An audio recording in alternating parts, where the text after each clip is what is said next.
and improve Freddy Fazbear's Pizza.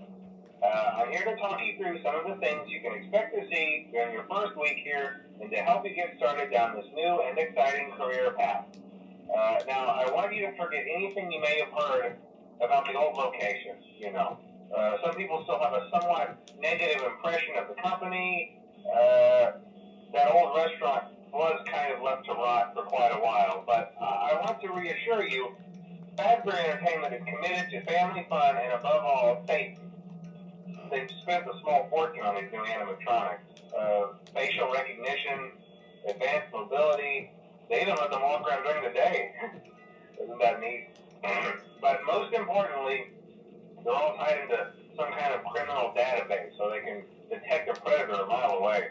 Heck, we should be paying them to guard you. Now, that being said, no new system is without its kinks. You're only the second guard to work at that location. The first guy finished his week but complained about conditions.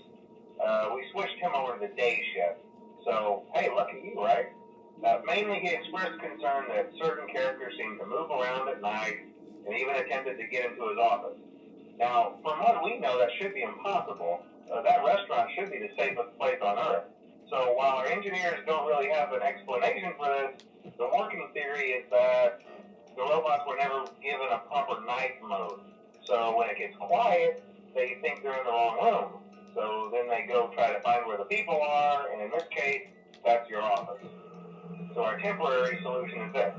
There's a music box over by the prize counter, and it's rigged to be wound up remotely. So just every once in a while, switch over to the prize counter video feed and wind it up for a few seconds. It doesn't seem to affect all of the animatronics, but it does affect one of them. And as for the rest of them, we have an even easier solution. You see, there may be a minor glitch in the system, something about robots seeing you as an endoskeleton without his costume on and wanting to stuff you into a suit. So hey, we've given you an empty Freddy Fazbear head. Problem solved. You can put it on any time and leave it on for as long as you want. Eventually anything that wandered in will wander back out. Something else worth mentioning is kind of the quirky modern design of the building. You may have noticed there are no doors for you to close. But hey, you have lights, and even though your flashlight can run out of power, the building cannot. So don't worry about the place going dark. Well, I think that's it. You should be golden. Check the lights, put on the Freddy head if you need to. Keep the music box wound up. Piece of cake. Have a good night, and I'll talk to you tomorrow.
older models sitting in the back room. Those are from the previous location, and we just use them for parts now. The idea at first was to repair them. They even started retrofitting them with some of the newer technology, but they were just so ugly, and the smell. So the company decided to just go in a whole new direction and make them super kid friendly. Those older ones shouldn't be able to walk around, but if they do, the whole Freddy head trick should work on them too. So whatever. I love those old characters. Did you ever see Foxy the Pirate? Oh wait, Foxy. Oh yeah, Foxy. Hey listen, that one was always a bit twitchy. I'm not sure if the Freddy head trick will work on Foxy. If for some reason he activates during the night and you see him standing at the far end of the hall, just flash your light at him from time to time. Those older models would always get disoriented with bright light. It would cause a system restart or something. Come to think of it, you might want to try that on any room where something undesirable might be. It might hold him in place for a few seconds. That glitch might carry over to the newer models too. One more thing, don't forget the music box. I'll be honest, I never liked that puppet thing. It's always thinking, and it can go anywhere. I don't think the Freddy mask will fool it, so just don't forget the music box. Anyway, I'm sure it won't be a problem. Have a good night, and I'll talk to you tomorrow.